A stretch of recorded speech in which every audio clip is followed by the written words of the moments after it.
Hello बच्चों, welcome to स्पर्धा YouTube channel. हम अपनी प्रीवियस ईयर क्वेश्चंस की सीरीज़ में अगला टॉपिक लेके आए हैं डिफरेंशियल इक्वेशंस।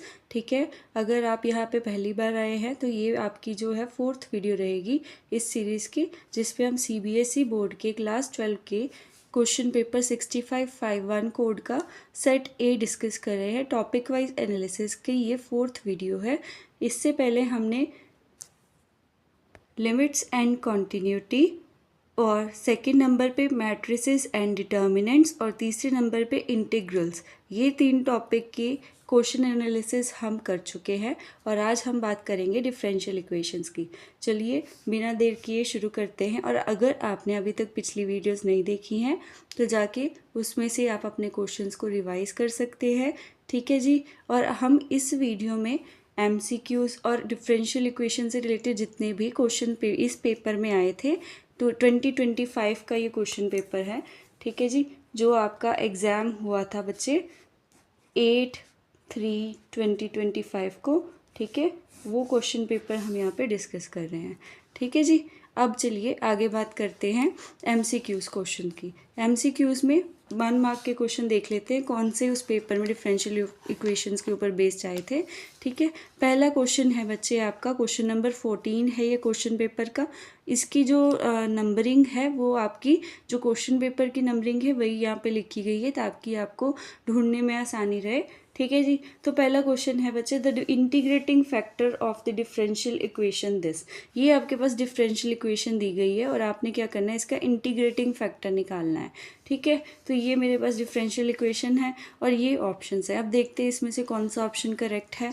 ठीक है जी। सबसे पहले देखिए गिवन इक्वेशन को मैंने यहाँ पे लिख लिया है। अब मैं इसको थोड़ा सिंप्लीफाइड फॉर्म में लिखूंगी। ठीक है, अब जैसे यहाँ पे देखो ये ब्रैकेट है और इंटू dx/dy है इक्वल्स टू 1 है, तो इसको दूसरी साइड पे ले जाएंगे तो ये क्या बन जाएगा, rearranging the equation we get.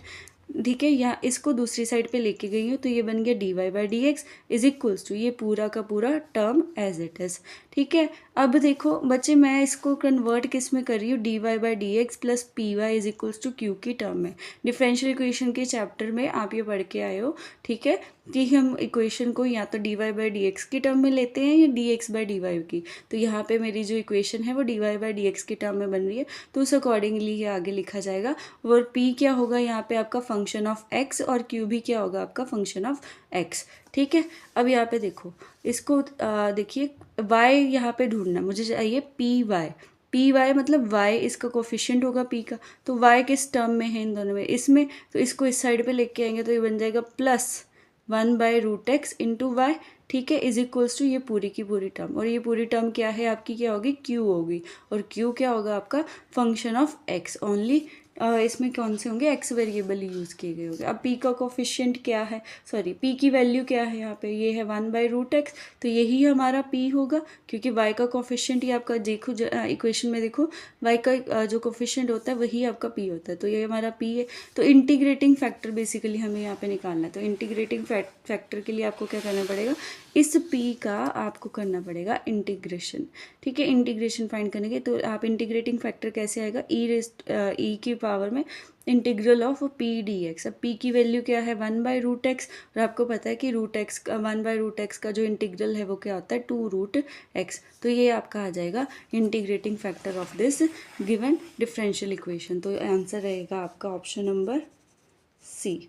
ठीक है जी। अब चलिए अगले क्वेश्चन की बात करते हैं। हाँ जी बच्चे, तो नेक्स्ट क्वेश्चन हमारा यहाँ पे है क्वेश्चन नंबर 15, मतलब उस पेपर में उससे अगला क्वेश्चन भी डिफरेंशियल इक्वेशन में ही पूछा गया था। ठीक है, क्वेश्चन क्या स्टेटमेंट क्या कहती है, the sum of the order and degree of the differential equation this is equals to, इन ऑप्शन में से क्या है। तो अगर नहीं पता चला तो ध्यान से सुनिए, हमें बताना है कि इस डिफरेंशियल इक्वेशन में जो आपका ऑर्डर होगा और जो डिग्री होगा उनका सम किसके इक्वल आ रहा है इनमें से। ठीक है, तो बच्चे डिफरेंशियल इक्वेशन का ये वाला क्वेश्चन मैक्सिममली रिपीट हो ही जाता है, तो इसको ध्यान में रखिएगा। ठीक है। तो आगे देखो सॉल्यूशन इसका देखते हैं बच्चे। सबसे पहले मुझे क्या चाहिए, मुझे ऑर्डर चाहिए। ऑर्डर क्या आएगा, फिर मैं देखूंगी कि डिग्री क्या आएगा इस डिफरेंशियल इक्वेशन का। तो ऑर्डर किसी भी डिफरेंशियल इक्वेशन का कैसे देखते हैं, उसका हाईएस्ट ऑर्डर डेरिवेटिव देखो। The highest derivative in the equation is d2y/dx²। सबसे ज़्यादा बड़ा वही है डेरिवेटिव, और तो कोई नहीं है यहाँ पे। ये देखो ये dy/dx है, मतलब ये फर्स्ट ऑर्डर है, और ये d2y/dx² है, ये सेकेंड ऑर्डर का। ठीक है, हमने हाईएस्ट वाला देख रहे तो हाईएस्ट यही मिल रहा है। ठीक है, which is a second order derivative, इससे बड़ा तो कोई नहीं है। तो ऑर्डर आपका क्या आ जाएगा, फिर आपने ऑर्डर देखना है। ठीक है, फिर से बोल रही हूँ, ऑर्डर देखना है। तो सबसे बड़ा डेरिवेटिव देखो कितने ऑर्डर का है। ठीक है, तो ऑर्डर 2 आ जाएगा यहाँ पे। उसके बाद देखो degree of differential equation. Degree of differential equation के लिए आपको क्या देखनी है, उस हाईएस्ट ऑर्डर डेरिवेटिव की पावर देखनी है। जैसे मैंने इक्वेशन में दिखाऊँ आपको, तो इक्वेशन क्या थी, ये इक्वेशन है। अब इसमें देखो हाईएस्ट ऑर्डर डेरिवेटिव कौन सा, मैंने अभी बताया d2y/dx इसके। अब इसकी पावर क्या है, पावर तो 1 है, तो डिग्री क्या आ जाएगी आपकी, 1 आ जाएगी। वही चीज़ मैंने यहाँ पे लिखी है। ठीक है जी, the highest order derivative is this and its degree is its power is 1, और डिग्री क्या आ जाएगी 1। अब आपको निकालना क्या है, सम निकालना ऑर्डर और डिग्री का। तो सम देख लो, ऑर्डर का ऑर्डर ये है, ये डिग्री है, तो सम कितना आ जाएगा 3। तो आपका 3 जो है वो क्या है, आंसर है। कौन सा ऑप्शन है ये, ऑप्शन नंबर सी में दिया होगा। ठीक है जी, तो नेक्स्ट क्वेश्चन पे मूव करते हैं। हाँ जी बच्चे, तो MCQs हमारे कंप्लीट हो गए हैं।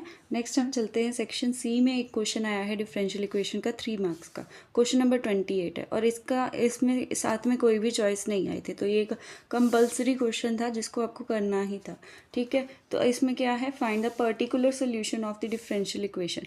आपको क्या फाइंड करना है, पर्टिकुलर सोल्यूशन फाइंड करना गिवन डिफरेंशियल इक्वेशन। गिवन क्या है, ये है गिवन डिफरेंशियल इक्वेशन। और जब भी पर्टिकुलर सोल्यूशन फाइंड करने को बोलेगा तो साथ में उसके क्या देगा, कंडीशंस देगा। तो सबसे पहले आप क्या करेंगे, इस डिफरेंशियल इक्वेशन को यूज़ करके जनरल सोल्यूशन निकालेंगे, और जनरल सोल्यूशन में आप इन 2 कंडीशंस का यूज़ करके उसका पर्टिकुलर सोल्यूशन निकालेंगे।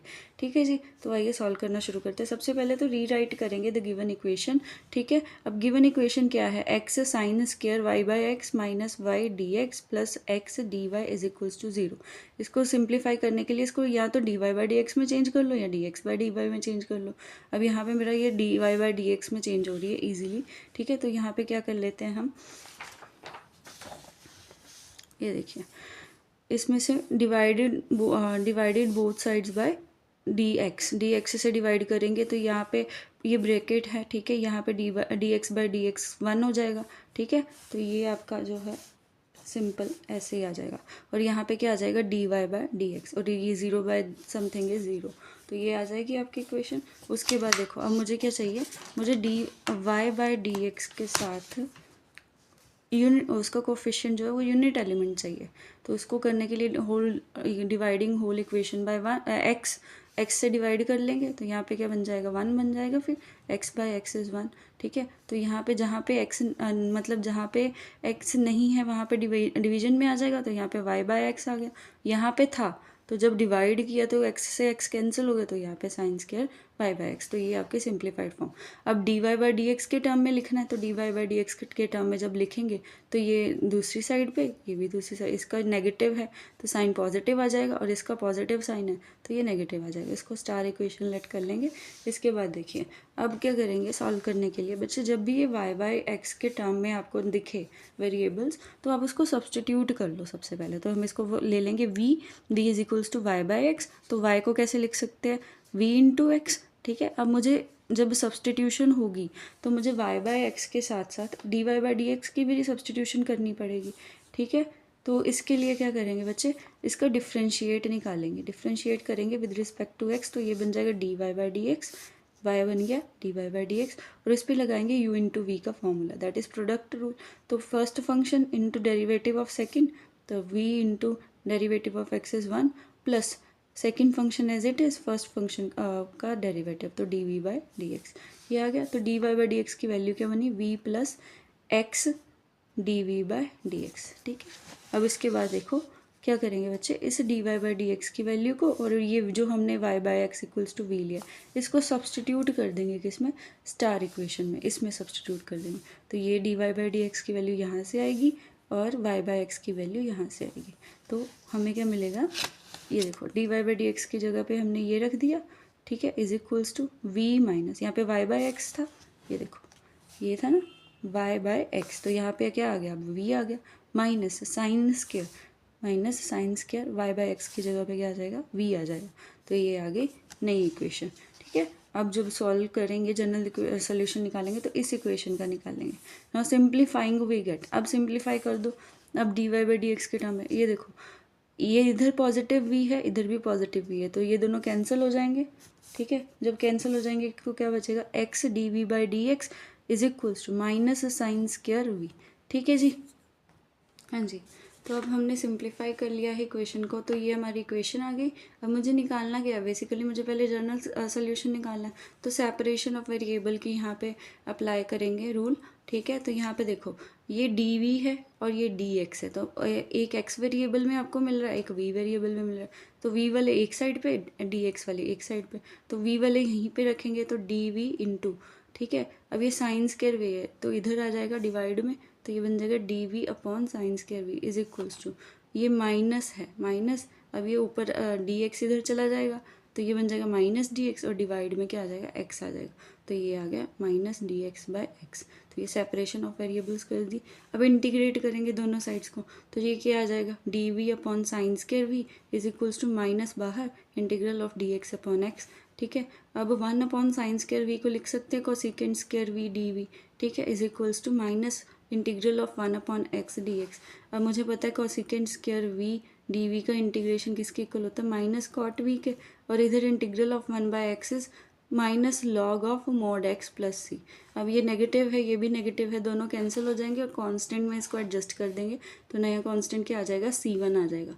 तो ये आफ्टर सिंप्लीफाइंग, ठीक है, हमारे पास ये इक्वेशन आ गई। सिंप्लीफिकेशन में क्या किया, इसका नेगेटिव हटा दिया, इसका हटा दिया, तो जो नेगेटिव बचेगा इसमें चला जाएगा, तो नया कांस्टेंट लिख दिया, ठीक है। अब सब्सटीट्यूट करेंगे वापस से इस v इक्वेशन, जहाँ पे भी v है उसको वापस से y के टर्म में लिख देंगे, तो v की वैल्यू किसके इक्वल थी, y बाई एक्स के टर्म के इक्वल थी, ठीक है। तो यहाँ पे v की जगह वो वैल्यू सब्सटीट्यूट करेंगे, तो ये बन जाएगी cot of v y by x is equals to log of mod x plus C1। अब इसको 1 इक्वेशन मान लेंगे, ठीक है जी। अब इसके बाद देखो ये हमारा आ गया जनरल सोल्यूशन। जनरल सोल्यूशन का कैसे पता चलता है, उसमें आर्बिट्रेरी कांस्टेंट प्रेजेंट रहते हैं। तो अब हमें निकालना क्या, पर्टिकुलर सोल्यूशन निकालना है क्वेश्चन में, तो हम गिवन जो इनिशियल कंडीशंस थी उसको यूज़ करेंगे। क्या कंडीशन थी कि y की वैल्यू पाई बाय 4 होगी when x is equals to 1, जब x की वैल्यू 1 रहेगी y की वैल्यू क्या आएगी, पाई बाय 4। तो यहाँ पे हम पुट कर देंगे x और y दोनों की वैल्यू को, तो हमारे पास आ जाएगा कॉट ऑफ, ऊपर y है नीचे x है, तो cot of pi by 4 divided by 1 is equals to log 1 plus C1। अब मुझे पता है log 1 की वैल्यू क्या होती है, 0। अब आप देखोगे यहाँ पे मैंने मॉडुलस हटा दिया, क्यों हटाया, क्योंकि यहाँ पे x इक्वल्स टू 1 है, और 1 क्या होता है, ग्रेटर देन 0 होता है, तो इसकी वैल्यू पॉजिटिव ही आएगी। तो log ऑफ 1 की वैल्यू क्या होती है, 0 होती है, तो इसलिए यहाँ पे 0 आ गया, ठीक है। और यहाँ पे लिख सकते हैं cot of pi by 4 upon 1 को लिख सकते हैं कॉट ऑफ पाई बाय 4, तो इसकी वैल्यू क्या होती है बच्चे, 1 होती है कॉट ऑफ पाई बाय 4, तो ये 1 आ गया। तो C1 की वैल्यू क्या आ गई, 1। अब इस C1 की वैल्यू को हम पुट कर देंगे किसमें, फर्स्ट इक्वेशन में।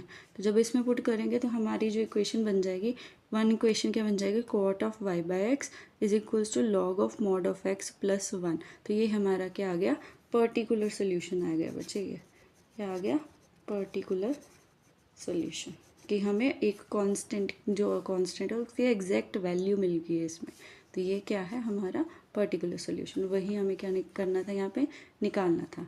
तो जो डिफरेंशियल इक्वेशन के ऊपर बेस्ड क्वेश्चन थे इस पेपर में 6551 कोड जो है इसका, इसमें सिर्फ ये 3 क्वेश्चन ही आए थे, ठीक है। तो आज की वीडियो यहीं पे हम फिनिश करते हैं। वीडियो देखने के लिए थैंक यू वेरी मच।